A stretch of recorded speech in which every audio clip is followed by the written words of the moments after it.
एक बार की बात है, कई सालों पहले बेतालपुर नाम का एक गांव हुआ करता था।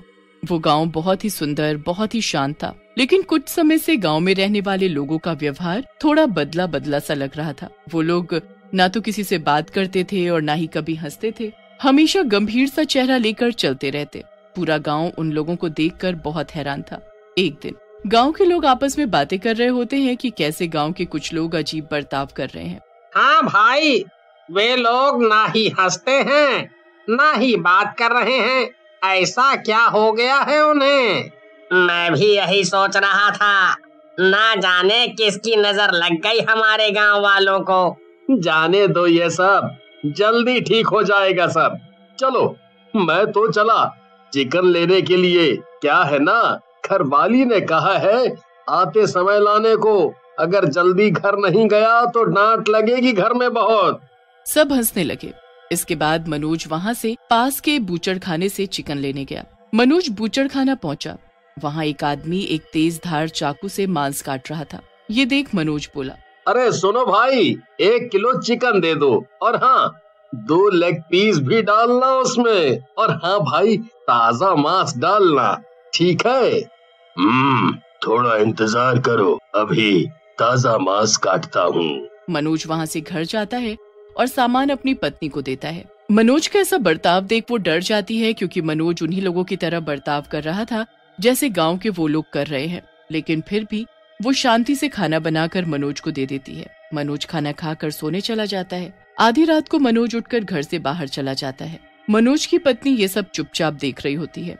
कुछ घंटों बाद मनोज घर आकर चुपचाप अपनी जगह पर सो जाता है। अगले दिन मनोज काम पर निकल जाता है और बेटा खेलने चला जाता है। तेरे को पता है, कल माँ ने घर पर चिकन बनाया था। क्या चिकन था! ऐसा चिकन तो मैंने कभी नहीं खाया। क्या बोल रहा है, सच में? हाँ, मेरे पापा रात को लाए थे, मैं सो गया था, इसीलिए मैंने सुबह खाया। तू भी खाता तो तुझे पता चलता कि ओहो क्या स्वाद था उसका। चल चल, अब खेल भी ले, सुबह से खाना खाना लगा रखा है। इसके बाद दोनों जी भर कर खेलते और दिन के समय घर चले जाते हैं। घर जाकर मिंकू अपनी माँ से चिकन बनाने को कहता है। बच्चे की बात सुन मिंकू की माँ मिंकू के पापा को चिकन लाने को कहती है। शाम होते ही मिंकू के पापा उसी बूचड़ खाने में चिकन लेने चले जाते हैं। कोई है यहाँ? क्या चाहिए? चिकन देना भाई, 1 केजी। ताजा चाहिए? ये भी कोई कहने की बात है? हाँ भाई, ताजा ही चाहिए। इसके बाद कसाई नया मुर्गा काटता है। वो भी बेसुध हो जाता है और घर चला जाता है। तभी वहाँ पर एक आदमी आया। सुन भाई, आधा किलो मटन दियो। कितनी बदबू है यहाँ। सुन भाई, मैं बाहर हूँ, हैं? तुम काटो तब तक, मैं बाहर इंतजार करता हूँ। ये गंध मुझसे नहीं सही जाएगी। तुम काटो, ठीक है? नहीं, बाहर मत जाओ, यहीं रहो। देख लो कौन कौन से टुकड़े चाहिए। अरे भाई, कोई भी डाल दे, बस मटन होना चाहिए। कुछ देर बात करने के बाद भी वो लड़का नहीं रुका और बाहर चला गया। थोड़ी देर बाद कसाई ने उसे बुलाया और जैसे ही वो आया उसके मुंह की तरफ धूल फेंक दी और धूल सूंघते ही वो बेसुध हो गया और मटन लेकर चला गया। इसके बाद रवि घर आकर अपनी पत्नी को सामान देकर वहाँ से चला गया। तभी मिंकू अपने पापा के पास आता है। पापा, मुझे खिलाना चाहिए। पापा सुनो ना मेरी बात, सुन क्यों नहीं रहे हो पापा? पापा सुनो ना। रवि वहाँ से उठकर चला जाता है। पिता का ऐसा बर्ताव देख मिंकू रोने लगता है। मिंकू को रोता देख उसकी माँ उसे चुप कराने आती है। क्या हुआ मिंकू, रो क्यों रहा है? माँ, मैंने पापा को कहा मुझे खिलाना चाहिए, लेकिन उन्होंने मेरी बात नहीं सुनी और चले गए। पापा ने ऐसा कभी नहीं किया। नहीं बेटा, पापा थक गए होंगे, मैं उनसे कहूँगी, वो तुम्हें जरूर एक खिलौना ला देंगे। इसके बाद मिंकू की माँ खाना बनाकर सबको खाना खाने के लिए बुलाती है, लेकिन वो देखती है कि रवि अजीब बर्ताव कर रहा है। यहाँ तक कि रवि और खाना भी नहीं मांग रहा है। खाना खाकर रवि सोने चला जाता है। रात होते ही रवि कहीं बाहर चला जाता है और जब लौटता है तो उसके आने की आवाज सुन रवि की पत्नी की नींद खुल जाती है। रवि को इतनी रात को कहीं से आता देख वो रवि से पूछती है, लेकिन रवि बिना कुछ बोले सो जाता है। अगले दिन रवि की पत्नी तालाब से पानी ला रही होती है, तभी उसे गोलू की माँ मिलती है। कैसी हो बहन? मैं ठीक हूँ। क्या हुआ, परेशान लग रही हो, क्या बात है? क्या बताऊं दीदी, गोलू के पापा कुछ दिनों से गांव के उन अजीब लोगों की तरह बर्ताव कर रहे हैं। क्या कह रही है?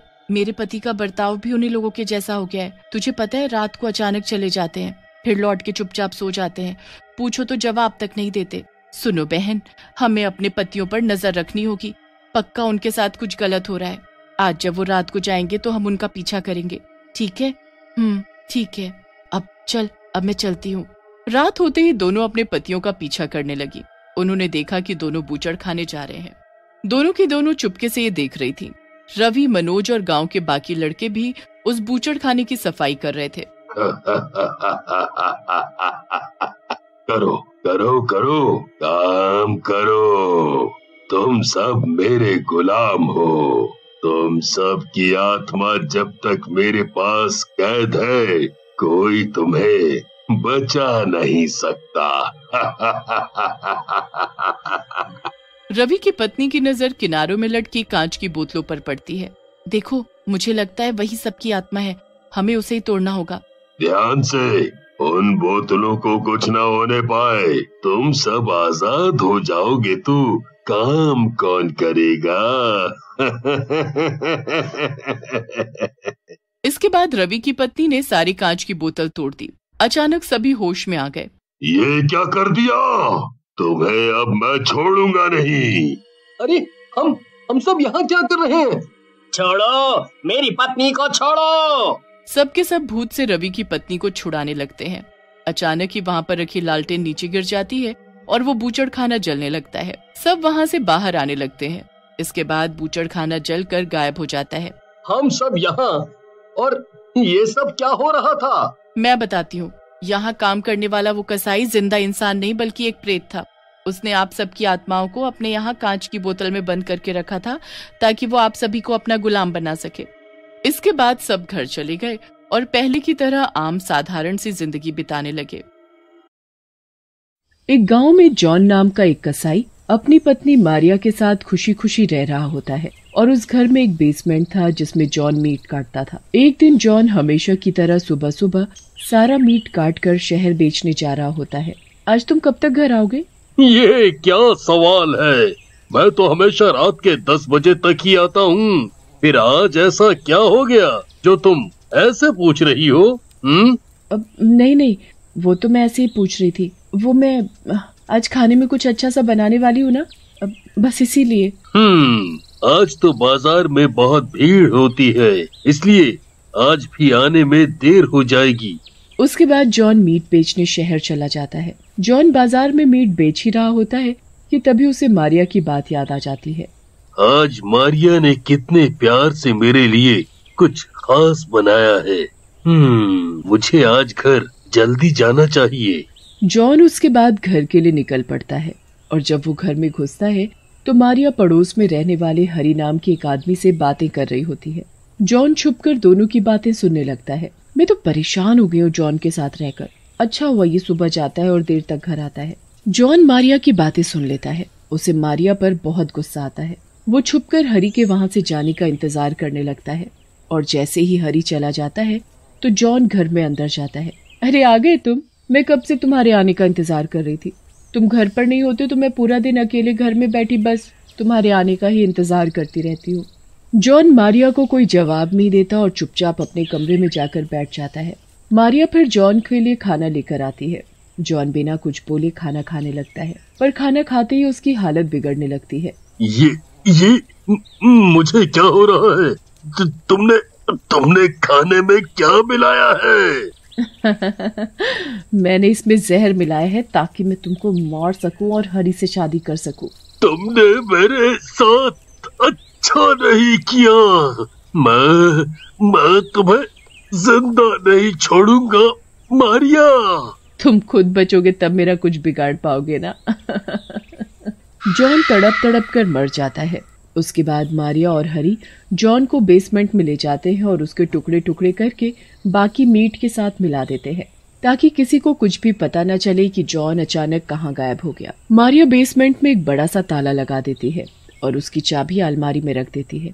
उसके बाद आस पड़ोस में लोगों को ये बताने लगी कि जॉन उसे छोड़कर कहीं भाग गया है।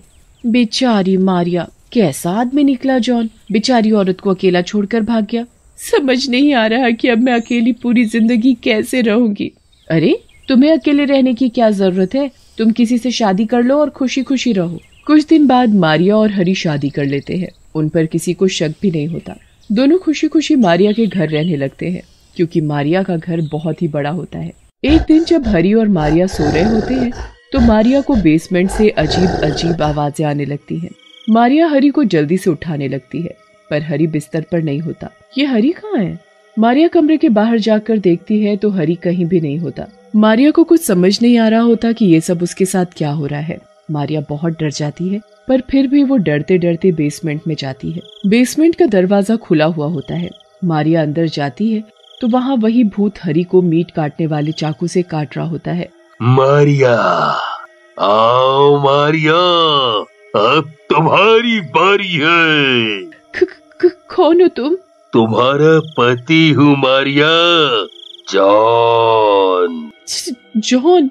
भूत हरी को मार देता है और उसके बाद मारिया के पीछे चाकू लेकर आने लगता है। मारिया वहाँ से भाग जाती है और घर के बाहर चली जाती है। अब मैं कहाँ जाऊँ? अगर मैं इस घर में वापस गई तो जॉन का भूत मुझे मार डालेगा। मैं इस घर में वापस नहीं जाऊंगी। मारिया पूरी रात घर से बाहर बैठी रहती है, पर अपने घर के अंदर नहीं जाती।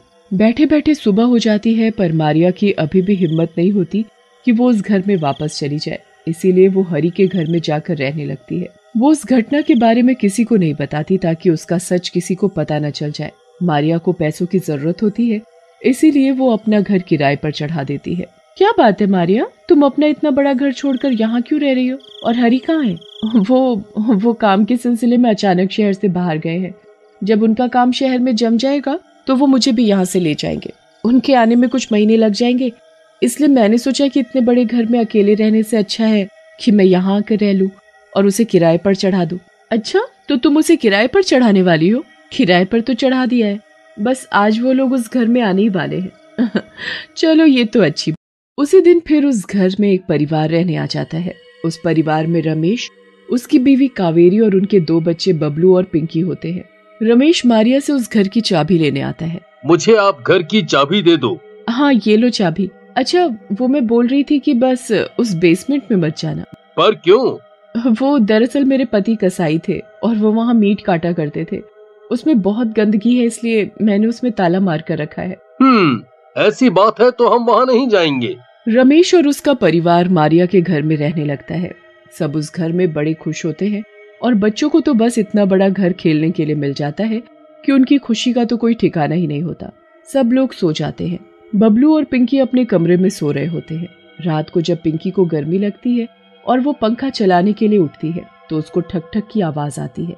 इतनी रात में ये आवाज कहाँ से आ रही है? पिंकी उठकर देखने जाती है कि आवाज कहाँ से आ रही है। फिर जब उसको लगता है कि आवाज बेसमेंट से आ रही है तो वो नीचे चली जाती है। बेसमेंट का दरवाजा खुला हुआ होता है। पिंकी को बहुत ही गंदी बदबू आने लगती है, पर वो फिर भी अंदर जाकर देखती है। अंदर वही भूत चाकू लेकर मीट काट रहा होता है।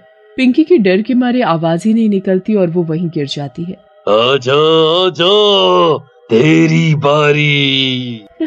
ना, मैं भूत चाकू लेकर पिंकी की तरफ बढ़ने लगता है। पिंकी भागने की बहुत कोशिश करती है।